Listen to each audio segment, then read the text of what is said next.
Magandang araw sa inyo mga kateklong. So, ngayon, for today's video ay sasabihin ko sa inyo kung ano ang naging experience ko dito sa Bavin na AirPods. Bali, ang pangalan pala nito guys ay Bavin 19. Ayan, ganito yung itsura niya. At kita nyo dito sa kanyang sa likod na high stereo. Tapos high stereo headphones, high resolution. So, sabihin ko dito guys, ang naging experience ko sa kanya kasi halos isang linggo na rin siya sa akin, isang linggo ko na siyang ginagamit. So masasabi ko ngayon yung honest review ko sa kanya, no, kung sulit ba siya. Bali ang presyo pala nito guys, no, ay nasa 500 plus. Tapos nakadepende na lang yon kung gagamitan nyo siya ng voucher. It's either sa Lazada or sa Shopee kayo bumili. So magkaiba naman ang kanilang mga voucher, depende sa platform. So ang price niya nasa 500 plus talaga siya. Tapos meron din siyang kasamang yung may kasamang charger, mas mahal ang presyo nun. Nasa 600. Hindi ako nagkakamali. Ito kasi binili ko guys, walang kasama tong charger. Kumbaga AirPods lang siya at yung kanyang lagayan. Yan. So sa unboxing guys, no, papakita ko na lang sa inyo kung paano ko to in-unbox galing sa Lazada. Sisingit ko na lang sa video na to. And guys, so ito na yung in-order natin sa Lazada.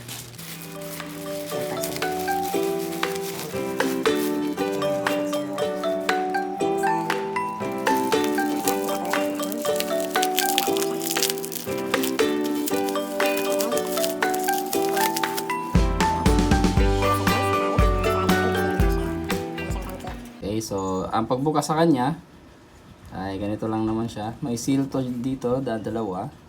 So tinanggal ko na. So ganito lang siya bubuksan. Yan, para lang din nag-unbox ng smartphone. Tapos ito na yung ating Bavin na AirPods. Yan guys, oh. Ito pala may pangalan na, nilagyan ko na siya ng pangalan. Kasi ang aking katrabaho, kumuha din ng ganito, bumili din. Tapos nilagyan ko na lang ng pangalan kasi baka magpalit kami. Kasi pares na pares talaga yung itsura. Yan. Ito naman yung ito yung kanyang manual. Yan. May mga Chinese character, tapos meron din siyang English. May English naman dito guys sa likod. Ayan. Andito yung mga gestures niya. Kung paano siya mag-interact sa yung cellphone. So andito lahat ang tutorial niya. Tapos ito yung kanyang charging cord. Cord lang ito guys, wala itong kasamang charger na adapter. Ito yung may adapter, yun yung 600 yata ang presyo. Charger ko ay 10 watt. So chinarge ko siya gamit yung 10 watt na charger ko na adapter. At wala naman siya naging problema so far. Mas komportable ako sa 10 watt lang ang gagamitin kong pan-charge sa kanya. So ito na yung AirPods niya guys.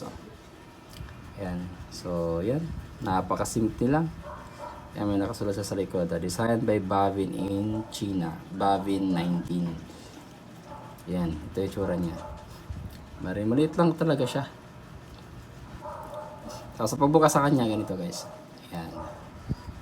Yan na siya. Tapos mabilis naman siya magsara kapag gano'n. Yan, automatic naman siya. May magnet kasi ito. Malakas din yung magnet niya guys. Pag ginaganon. Bali pag naka-close pala siya guys, dito sa kanyang lagayan, matik na rin na magcha-charge yung yung ating AirPods. Ito lang siya kaliit. Ayan guys, oh. Yan, ito yung itsura niya. Tapos hindi na siya kailangan ng apps guys. Pagkatapos mo siyang kukunin sa kanyang sa kanyang lagayan, diretso na siyang open Bluetooth na agad siya. Pag open mo ng Bluetooth mo sa phone mo, hanapin mo na lang yung pangalan niya doon, na ang pangalan niya ay Bavin 19. Ayan, may magnet din pala tong lagayan niya. Ito yung kanyang pin guys. Ayan yung pin niya, ayan. Dito yan sa loob, yan nasa kanyang lagayan, ayan. Charger sa kanyang lagayan. Kasi may battery, may battery tong kanyang lagayan guys. Bale yung battery niya ay 300 mAh. So hindi naman siya mabilis malubat guys. Actually buong araw ko siyang ginamit, hindi naman siya nalubat. So lang naman kasi ako gumamit dito guys gagamitin ko siya ng mga ilang oras, tapos pag medyo masakit na yung tenga ko dahil medyo hindi pa sanay baga. Pag nilagay mo dito, magcha-charge na rin siya automatic. Ngayong araw, isang charge lang ang ginawa ko sa kanya dito sa kanyang lagayan. Then whole day ko na siyang nagagamit. So yun guys. Pagdating naman sa kanyang tunog guys, no, ang tunog nito ay napakaganda ng tunog niya guys. Kagaya siya ng mga ano dati, yung tunog ng mga headset na, yung mamahaling headset dati na wired, parang ganun yung tunog niya. Tsaka hindi siya delay.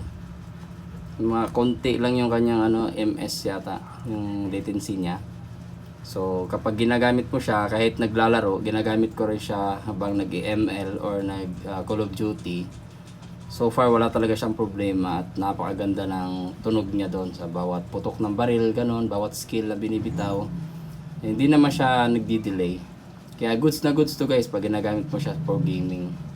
At saka ito yung sa tingin ko napakagandang headset na mura lang ang presyo. Kasi madalas kasi guys, pag bibili ka sa mga, alam niyo na yung mga kilalang brands na, lalo na kay Apple, grabe yung presyo guys, sobrang taas talaga, sobrang mahal ng presyo. So ito, kakahalaga lang siya ng 500 plus, and sa kanyang tunog, talagang hindi ka magsisisi. Pangmamahalin talaga yung kanyang quality. Goods talaga siya sa ganong presyuhan. Napakasulit na niya guys. Pagdating naman sa ano guys, no, sa mga gestures niya, pwede mo siyang gawing pangsagot sa ano, mga calls. Tatap mo lang ito. Yan, ito lang. Yan, kita niyo yung dalawang parang butas na yan. I-tap mo lang yan para mag-answer ka ng calls. Kung may tumawag sa Messenger, may tatawag sa Viber or sa number mo lang, may tumawag sa'yo. Pwede mo itong pangsagot. I-single tap mo lang siya. Automatic mag-answer na yun dun sa phone mo. So hindi mo na kailangan na labas pa yung phone mo para pindutin doon. Pwede mo na siyang sagutin dito pa lang kahit nakakabit ito sa tenga mo. Tapos pag end call naman guys, kailangan i-double tap mo siya. Pag double tap mo na yun, automatic mamamatay na yung call. Kung hindi siya na mamatay, ibig sabihin hindi mo siya na double tap ng maayos. Tapos kapag hinold mo yung pag ano sa kanya, kaya ganito, i-hold mo siya ng ganon na mga 1 segundo, magbubukas yung Siri. Kung ikaw ay naka-iPhone, magbubukas yung Siri para sa dictation. Kung gusto mo mag-dictate sa kanya, yun, pwede rin. Ganun yung mga kanyang gestures guys, no. So far, accurate naman yung kanyang ano, sa pag-tap sa kanya, double tap, accurate naman yung kanyang paano siya mag-function. Sulit na sulit to guys, sa kanyang presyo na 500 plus. Very recommended ko na bumili ka ng ganito. Hindi kayo magsisisi sa binayaran nyo guys. Kasi marami talagang AirPods dyan guys, yung mga walang brand, yung mga galing China na walang brand, walang pangalan, na nagkakalaga ng 300 plus lang, ganon. Pero bilis masira, tapos ano, pangit ng tunog, parang tunog lata. Ito hindi kaya magsisisi pag binili nyo to guys, napakaganda ng tunog talaga niya. Halos walang latency, hindi nagdi-delay kahit sa laro, kahit sa music.